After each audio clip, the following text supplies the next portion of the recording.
talk. You're I just start. No, you can. Wow, you look, can we start look really good, now. actually. Me too. The light is The good. light is nice. Yeah. So go ahead. You want to talk about something?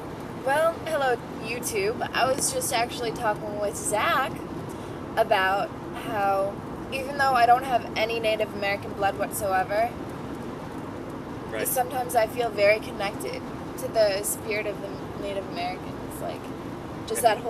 that whole spiritual essence. But you of feel being- like connected with Hinduism too, right? I guess so. And Buddhism. Maybe not as, I mean, yes, I feel connected with the Eastern religions because they aided in a lot of my philosophical and spiritual development. Right. But I'm not sure if it's at the same level at which I connect to this land. Okay. Do you know what I mean about that? Yeah. Well, I think that the Native American culture was developed over, centuries. several hundreds of years. Yeah, several hundreds of years as they were migrating through Asia, up through the northern hemisphere during the Ice Age, actually. And then when the ice started to melt and they got into Canada, like up like northern Canada and stuff, like I think that they were so astounded by all the nature that it was like a revelation to them that all of this land and all of this nature could exist from such a frozen climate that their ancestors had endured for decades. And so for them it was like the mother spirit really, God really, because it's the same concept of God, it's just interpreted differently.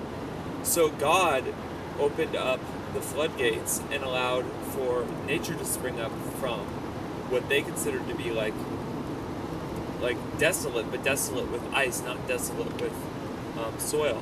So when they got here to America, they were just like, wow. The closer and closer they got to the horizon, or not the horizon, To the equator. To the equator, right? It was just like, it was overwhelming, like the amount of nature and the amount of warmth that they were feeling. So then they settled, they settled where they settled, and then they scattered and they multiplied. And Right. I think, like, they have a more, like, reasonable sense of sustainability Yes, most definitely. than we do. Like, you were saying that you're gonna eat deer. Right, even though I am a vegetarian. Right. But you're gonna take this one opportunity to eat deer because you know that the people that are hunting and killing the deer are good people, and that they use every bit of the deer. And you were saying you're gonna make a little drum out of the pelt. If they'll let me use some of the skin, maybe I'll make a drum out of it. right. So we'll see about that.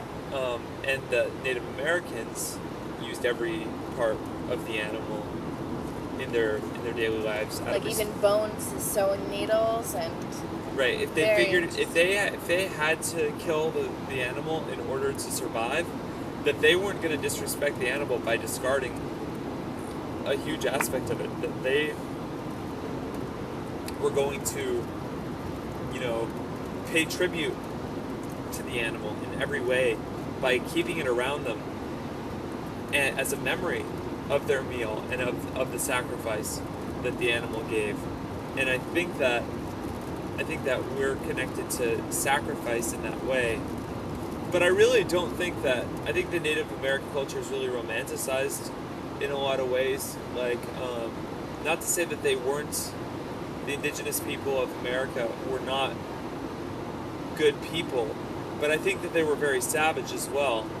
And, like, to be honest, I view a lot of the sacrificial elements of appreciation in Native American culture to be very similar to Christianity, in the sense of, like, compassion and sacrifice and all of that kind of stuff for the betterment of mankind.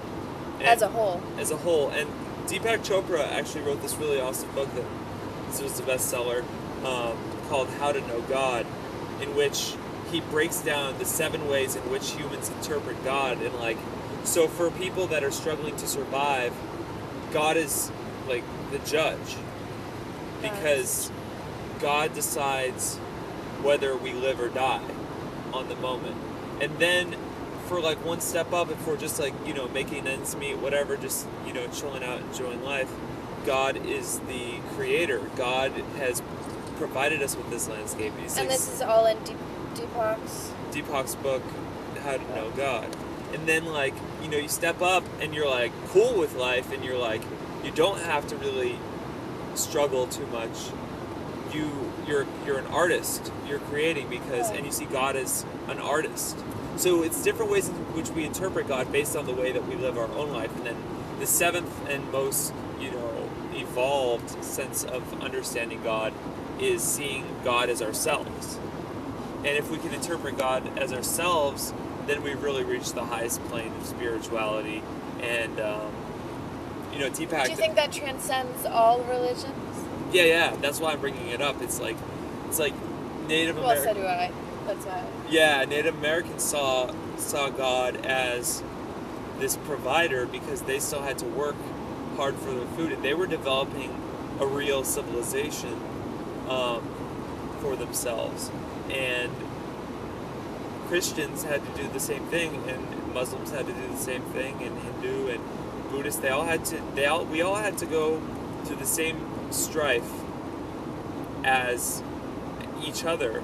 It's just that Western civilization also kind of was more advantageous and took the means a little bit further, and just was like, we need to expand our empire. We need to have power over everything. And so they really injected, I think Constantine really injected a good deal of deceit into the Bible by putting emphasis on certain aspects that I don't really correspond with what Christ would have thought.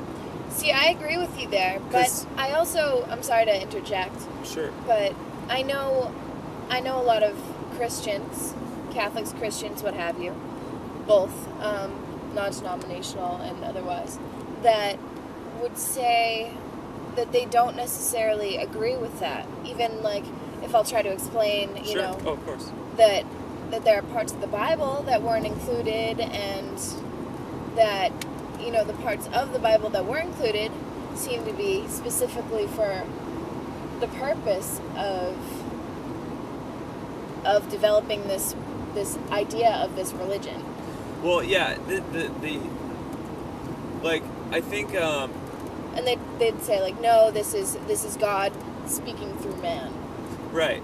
As far as picking the books. Yeah, it's like the divine revelation or inspiration of God carried out through the rest of humanity through human means, and that's great and all. But I mean, if I'm an author, it's a real easy way to get a message across, or to spread my influence by saying that it's inspired by God.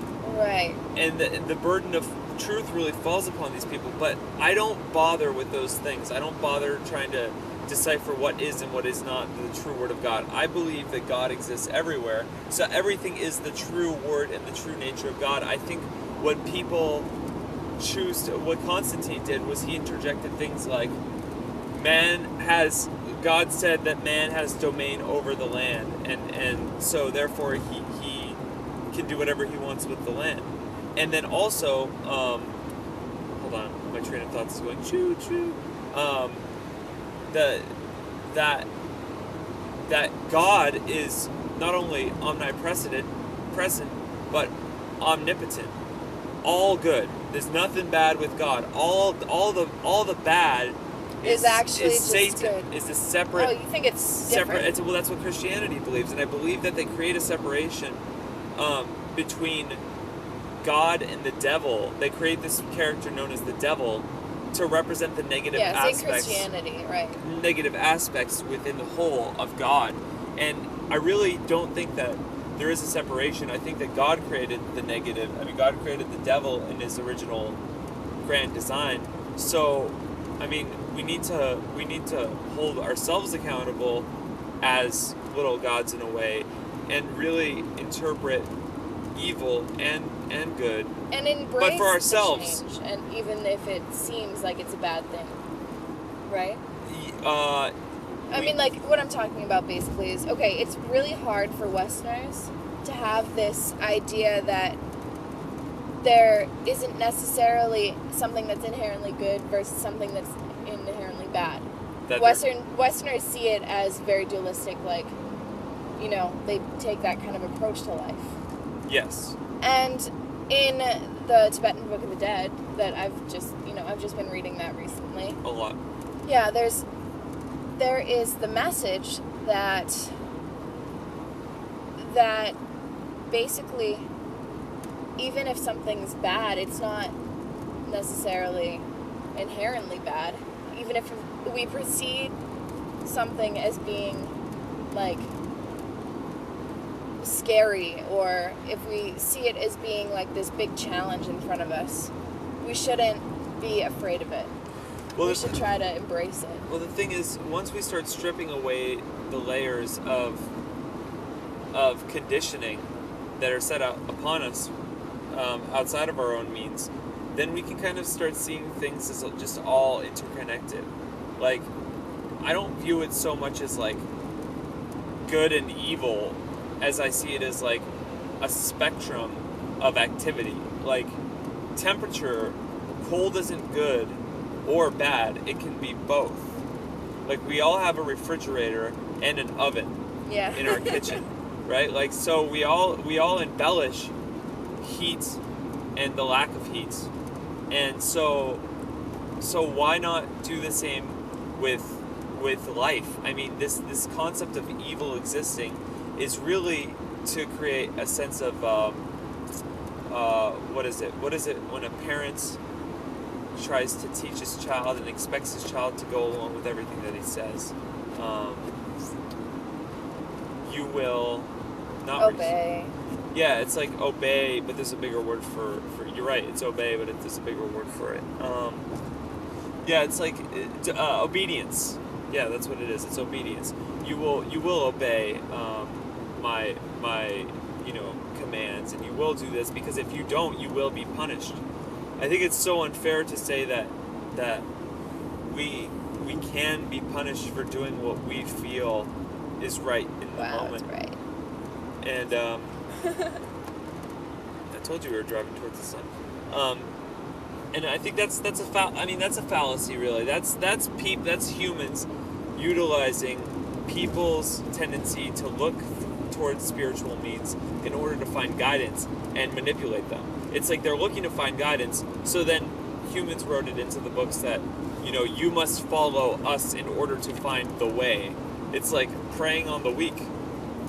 And the weak in the sense that people like that seek that guidance.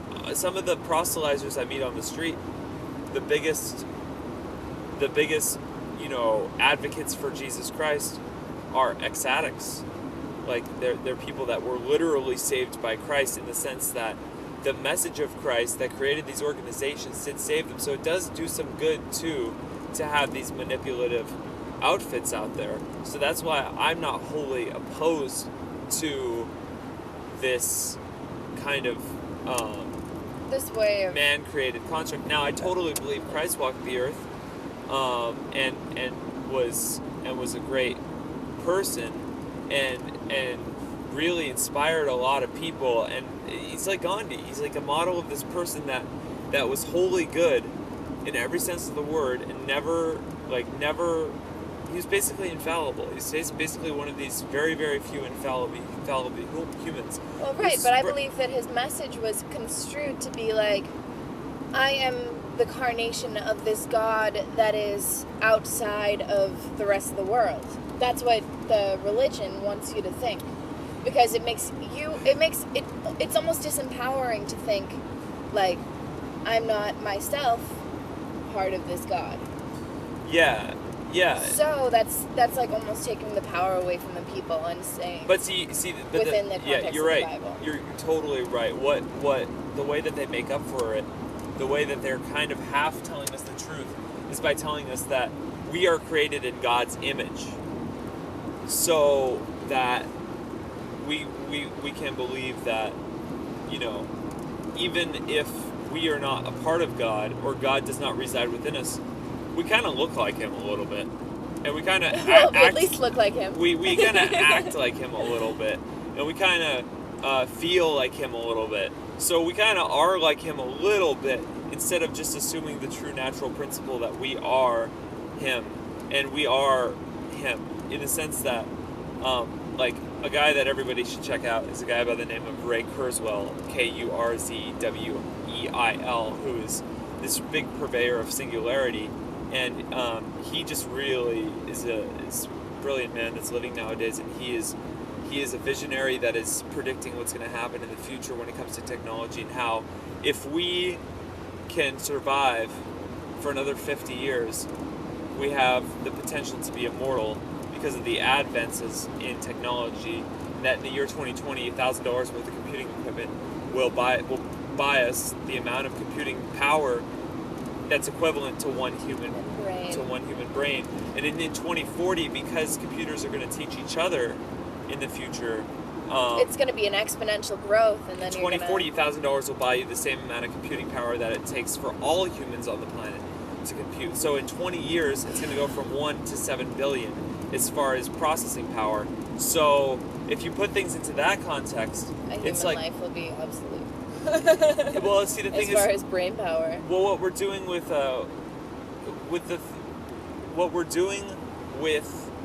technology is that we're stripping down to the bare essentials of human interaction. So we don't really have the emotional draws and drama that we used to have.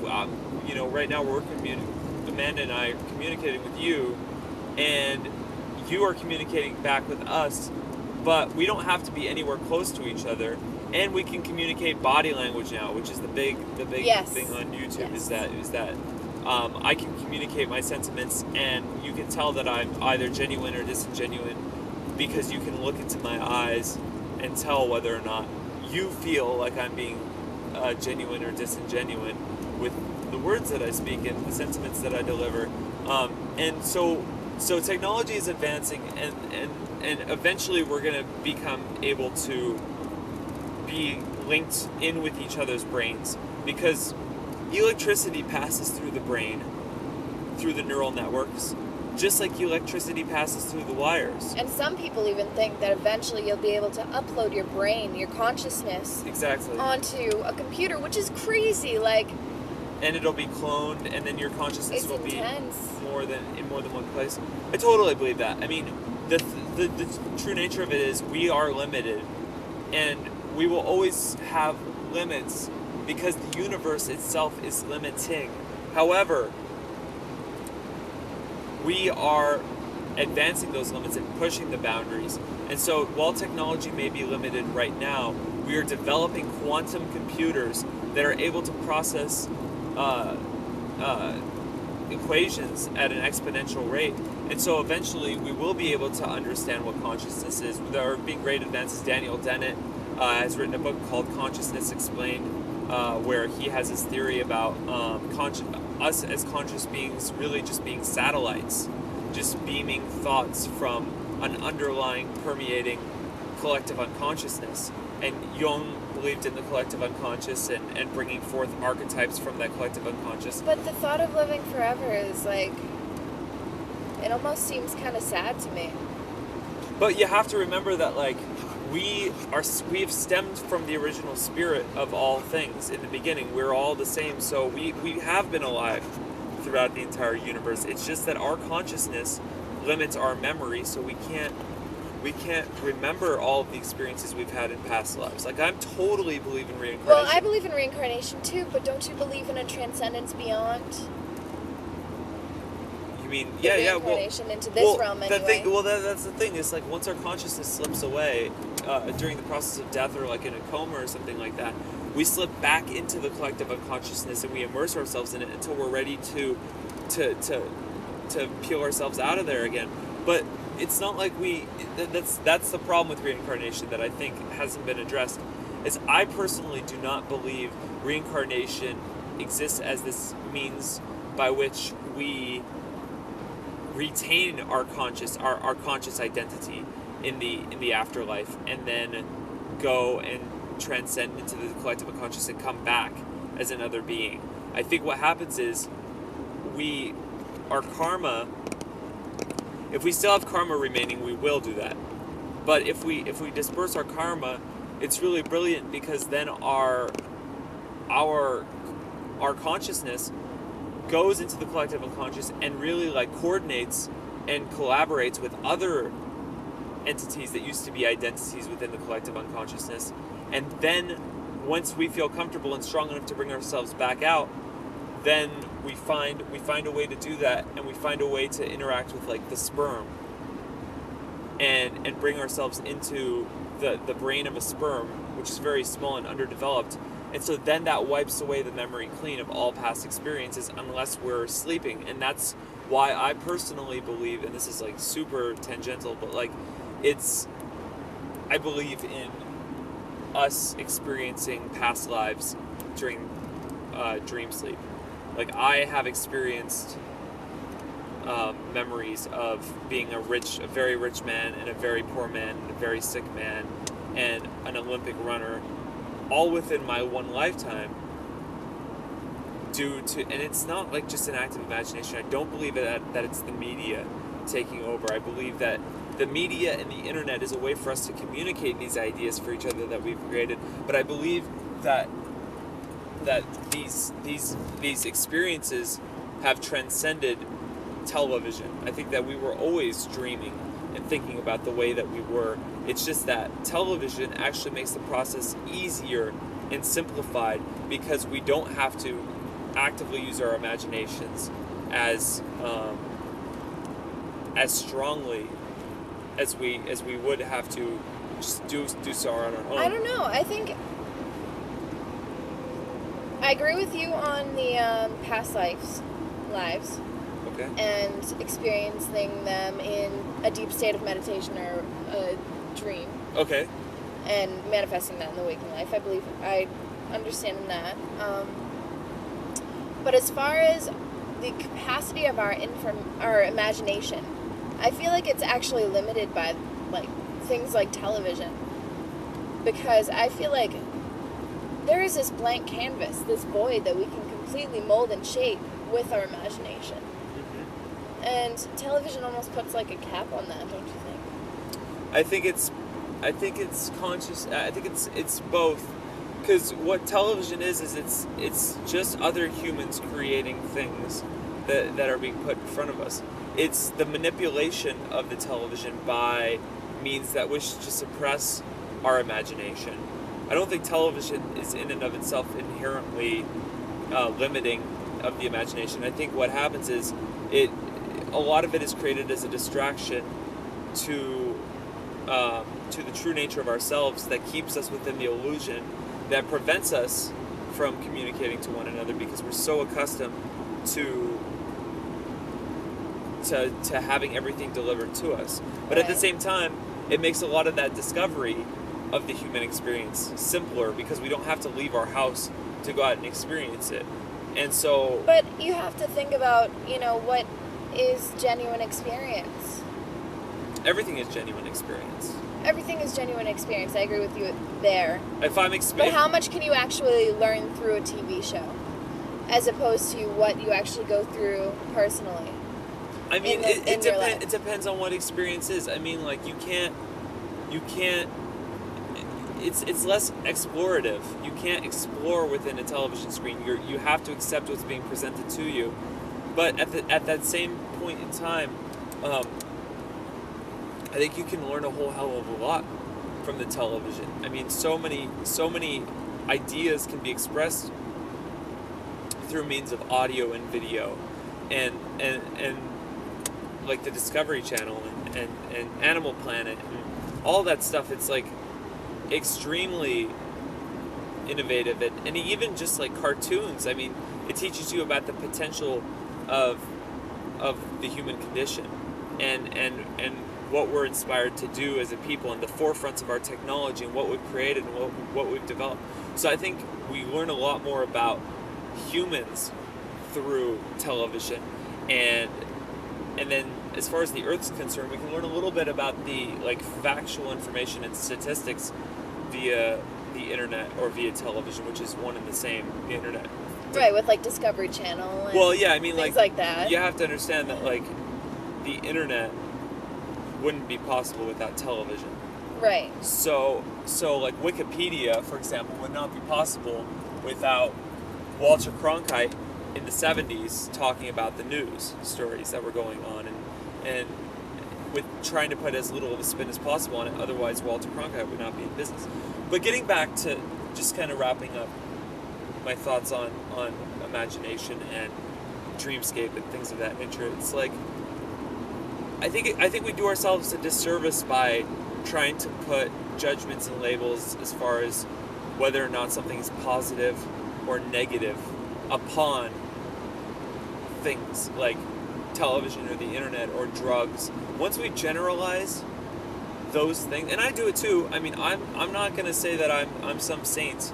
I definitely pass judgments on people and things, but I think that it limits me, and I think it limits me, and I limit myself out of fear.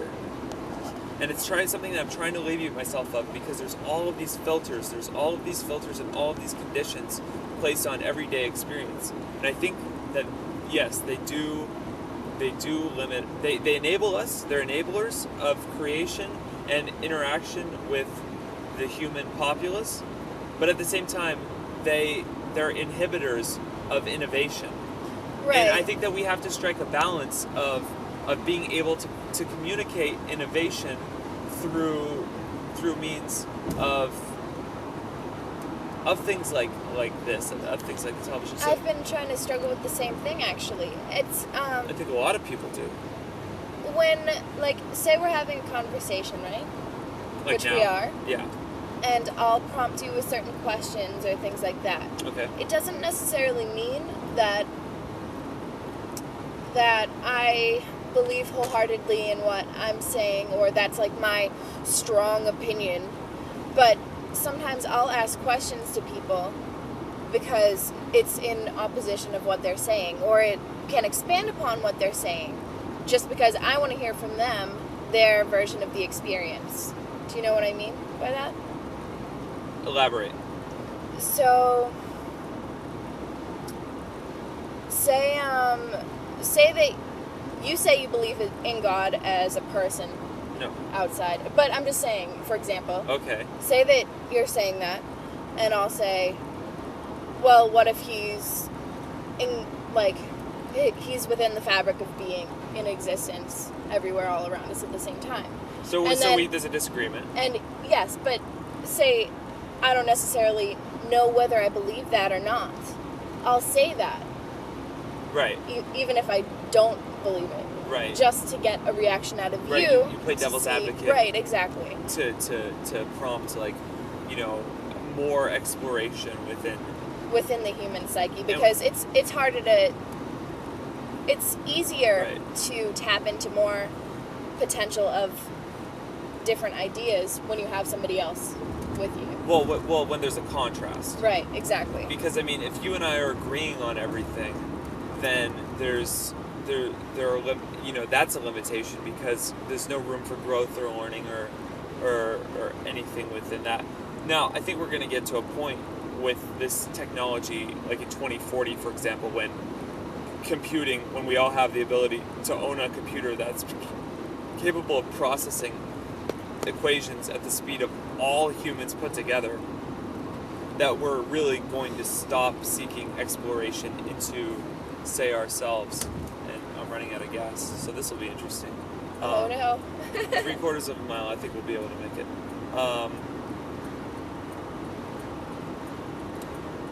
We're going to run out of things to explore within ourselves as far as the psyche and as far as debate, because we'll be able to even go in within the inflections and reflections of past lives through the psyche, through technological means. So we'll be able to explore the root of our opinions, and so the testing. I don't know if there's a gas station here though. Oh, there must be. Go, exit. It's okay. Okay. Should be fine. looking for gasoline. I mean, over there's a bunch of trucks, so. There is a bunch of trucks. So it's probably like a gas station. Gasoline. There you go. Yeah, cool. Okay.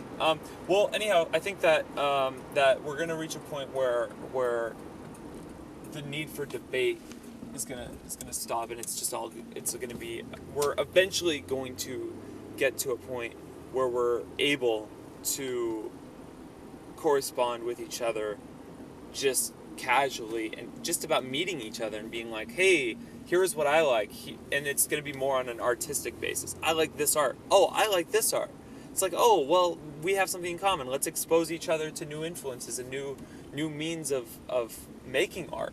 And I think that's really beautiful. But as far as exploration, I think it's all going to, I think space is the final frontier. And I think that once we get past warring with each other, that at that point in time we'll be able to explore space. But at this point in time, I think we really have a lot of development that needs to occur before we're capable of low sulfur diesel. Before we're capable of really reaching that crescendo of the human experience. Because right now, we think that we're evolved to like the peak of human existence. I wouldn't say that. But if you like compare your average human being to like Mohandas Gandhi or John Lennon or Malcolm X or Martin Luther King or Jesus Christ, right? Or the Buddha or the Dalai Lama or any of these people that have really like set the bar as high as it can go, they provide models for how we can all be. So I think it's essential that we all reach for the peak of our human potential in order to be able to reach an average, that is the average. I don't even think they reached the full of all human potential, because they were limited within their own means, within their own societies. But when we expand what the average is in society, then we push the limits of what we're what we're capable of. And at that point in time, then we can just focus on seeing what else is out there in the universe that we can help build upon and evolve through. But I think by creating a separation in the mind of like something being inherently good or inherently evil, we're really stripping ourselves of the experience of coming to conclusions on our own regarding what we like and what we don't like. And especially by applying those pressures on other people based on our own experiences and our own conditions, and we're fucked. So we need to chill out on judging each other, as Christ said, "Judge not, lest ye be judged." And even more importantly, as all of the major religions of the world have all stated, we should treat others as we want to be treated. And finally, when we accomplish that, then perhaps we'll get into a conflict with an alien species, and then things will be more interesting. Right? A whole different perception. 33 minutes I've been talking. Yeah, you talk a lot, man. What can I say?